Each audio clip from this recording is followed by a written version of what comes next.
জয় east Bengal. চলে এসেছি স্টেডিয়ামে। গত কয়েকদিন ধরে আমাদের পারফরমেন্স ভীষণ খারাপ, তবে এখন যে পরিস্থিতি তাতে মনে হচ্ছে লিগের প্রায় প্রতিটা দলই চাইছে ইস্ট বেঙ্গল লিগ টেবিলের উপরে উঠুক, কারণ সবাই মোটামুটি তাদের মতন করে পয়েন্ট ড্রপ করে চলেছে। মুম্বাই পয়েন্ট ড্রপ করেছে, সুপার জায়েন্ট পয়েন্ট ড্রপ করেছে, জামশেদপুর পয়েন্ট ড্রপ করেছে। এখন লিগ অনেকটা আমাদের হাতে, লিগের ভাগ্য আমাদের হাতে। আর যদি জেতা যায় তাহলে টপ অফ দ্য টেবিলের সঙ্গে আমাদের গ্যাপ কিছুটা হলেও কমবে, দেখা যাক। তবে আবার আমাদের কপাল তো, আমরা সেদিনকে কেরালার মতন একদম লিগ টেবিলের নিচে থাকা দলকে পয়েন্ট গিফট করে এসেছি। হতেই পারে আজকে হয়তো মনে হলো কলকাতার দল কেন রেলিগেটেড হবে, চলো এদেরকে পয়েন্ট গিফট করে দিই। চেষ্টা করব ম্যাচ জিতে বাড়ি ফেরা, দেখা যাক আজকে কপালে কি আছে। দেখা হচ্ছে মাঠে।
টাকা নড়ে গেছিল তাই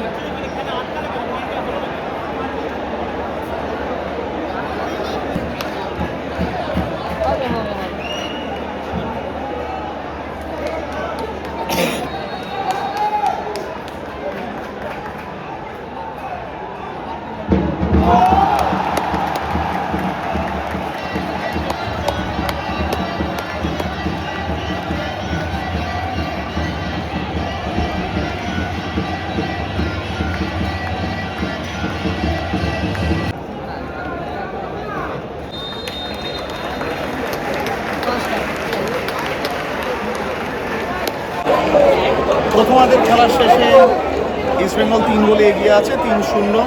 যদিও স্কোর লাইনটা হেসে খেলে 5 বা 6-0 হতে পারত। এতগুলো ওপেন নেট মিস করা, 1-on-1 মিস করা, যেন গোল মিসের বন্যা আমরা দেখতে নেমেছি আজকে মাঠে। এত ছোট লিগ যেখানে গোল করার দরকার, গোল ডিফারেন্স বাড়িয়ে নেওয়া দরকার, সেখানে এই মিসগুলো কিন্তু পরবর্তীকালে হন্ট করতে আসে। যেখানে মোহামেডানের মতন একটা এত দুর্বল দল, তার বিরুদ্ধে যদি এত বল নষ্ট করতে হয় তাহলে পরবর্তীকালে সেটা অনেকটাই আমাদেরকে হন্ট করবে। জানি না, এখনও দ্বিতীয়ার্ধের খেলা বাকি আছে।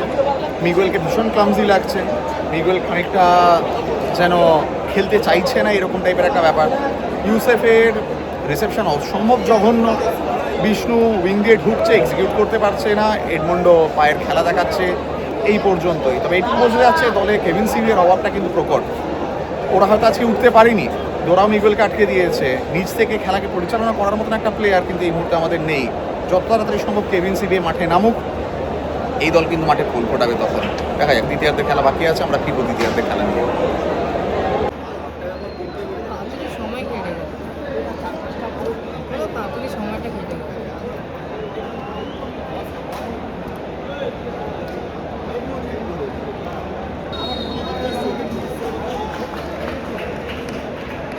সেকেন্ড হাফ তো ইস্ট বেঙ্গল শুরু তো কোন ম্যাচ?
একটা দুটো নয়, ইস্ট বেঙ্গল আজকে 7 গোল দিয়েছে, 7-0।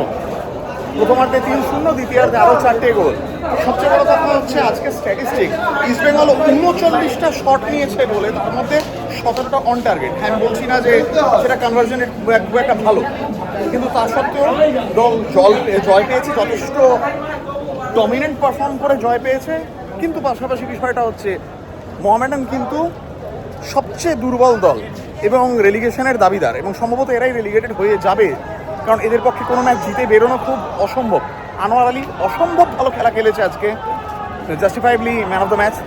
2টো গোল করেছে ইউসেফ, 2টোই পেনাল্টিতে করেছে, আর 2টোই ওপেন প্লে থেকে করেছে আনোয়ার আলী। 4টে ওপেন প্লে গোল, 3টে পেনাল্টির গোল, 7-0 জিতেছে। কিন্তু তা সত্ত্বেও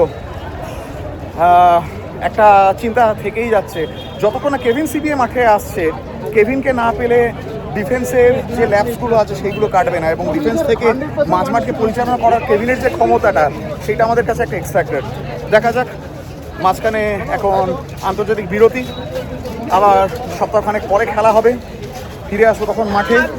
তার আগে এই সামার ব্রেকটা আমরা এনজয় করি, 7টা গোলে দেওয়া এই বিজয়কে উদযাপন করি।